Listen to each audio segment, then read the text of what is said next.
The Withering Bride. Chapter 1. The Arrival at Thornhollow. The road to Thornhollow was black with rain, the sky split by jagged veins of lightning. Varian Whitlock rode alone, cloaked in mourning. His wife, Annalise, had died 3 months prior, consumed by a wasting fever that no physician, herbalist, or priest could halt. She had withered in his arms, her voice trailing into silence like a ghost sinking into water. Thornhollow Manor belonged to her family, left to him by her will. Isolated upon a moor, surrounded by fields of heather and bramble, it loomed like a mausoleum. Few in the nearby village spoke of it. Those who did whispered of rot, of strange lights in windows long since shuttered. But Varian had nowhere else to go. As he entered, a draught like an exhale greeted him. Thornhollow felt watched. The walls were lined with portraits, stern patriarchs and pale-eyed brides. At the end of the main hall hung a painting of Annalise herself, painted the day of their wedding. But her smile was wrong, too still, too knowing. Varian blinked. For a moment he thought her eyes had moved. He told himself it was grief playing tricks. Chapter 2. The Morning Rooms. Days passed. Varian wandered the halls by candlelight, seeking sleep that would not come. The manor seemed to breathe with him, wood creaking, walls sighing. He took to exploring the east wing, where the servants once slept. In a forgotten room, he found a locked trunk carved with roses and bones. Inside, a veil. Her veil. It smelled faintly of roses and grave earth. He carried it to the master bedroom and laid it on the bed.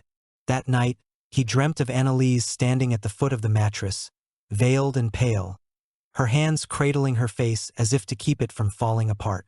When he woke, the veil was gone. Chapter 3. The Whispering Bride. It began with the whispers. Soft as moth wings against the window pane, they came only at night.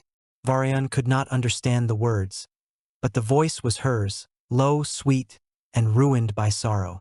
He followed it to the conservatory, where dead vines clung to the glass walls. There, among the ruined orchids, he saw her. Not fully formed, just a shape in the mist. The veil covered her face. "Why have you come?" she asked. "To remember you," he whispered. "To bring you back." She reached out, and her fingers passed through his. "You must not stay," she said, fading. But he did. Each night he returned, and each night she became more real. Chapter 4. The Veins of the House. The house changed. Walls he hadn't noticed before now revealed narrow corridors. He discovered a chapel beneath the stairs, its altar black with soot. A well behind the manor leaked a dark, sweet-smelling sap. Varian began sleepwalking, waking with his hands stained red, dirt beneath his nails. Annalise came to him more clearly now, no longer veiled, though her face was wrong. Her eyes were wider than they had been, her mouth fuller. Her skin bore cracks like fine china. "You must let me go," she told him. But he refused. Love, after all, demanded persistence. Didn't it? Chapter 5. The Book of Brides. In the library, Varian found a book bound in white leather. The title was etched in something that glinted like bone. The Brides of Thornhollow.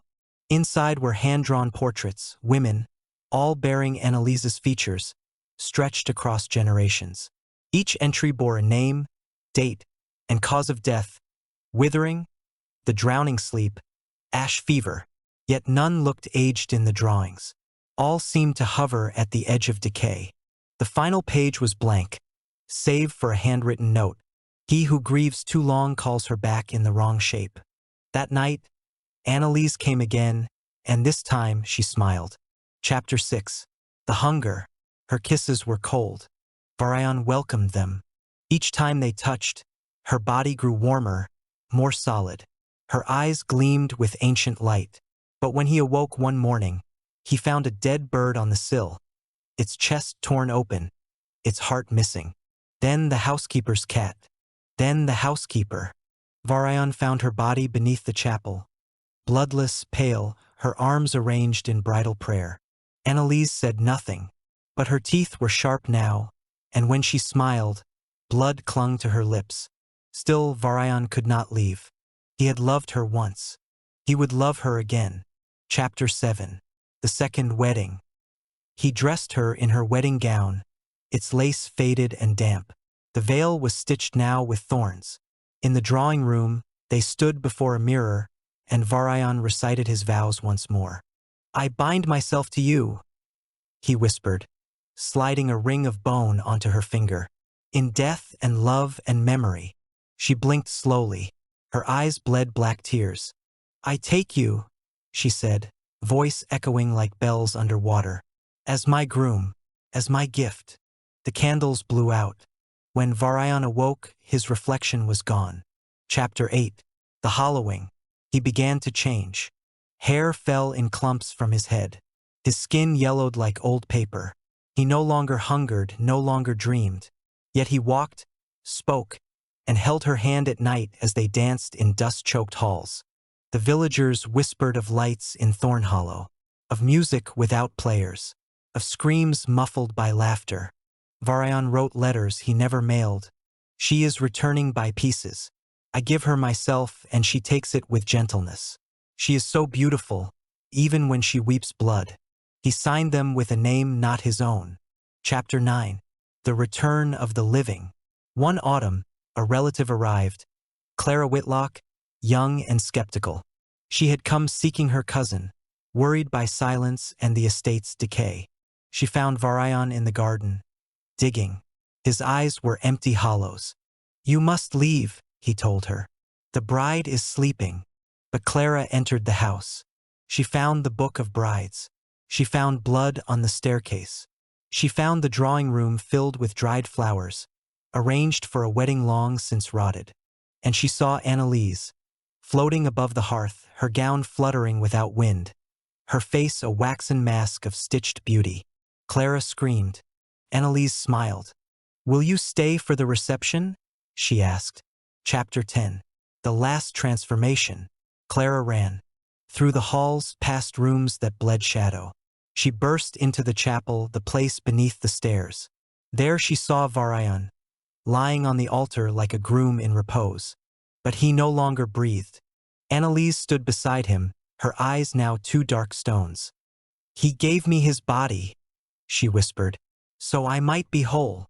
And then her body convulsed, twisting. Bones cracked, and skin shimmered like wax near fire. She became him, or rather something that wore his likeness. Clara fled into the moor. She would never speak again. Chapter 11. The house waits. Thornhollow still stands. On stormy nights, music echoes through the windows. Lights flicker in rhythm with the lightning. Locals say a bride walks the halls, holding her groom's face in her hands like a mask she might wear when the guests arrive. The house waits for those who grieve too long. It feeds on love turned sour, on devotion that will not die. And deep beneath the floorboards, the veil remains, curling like something alive. The end.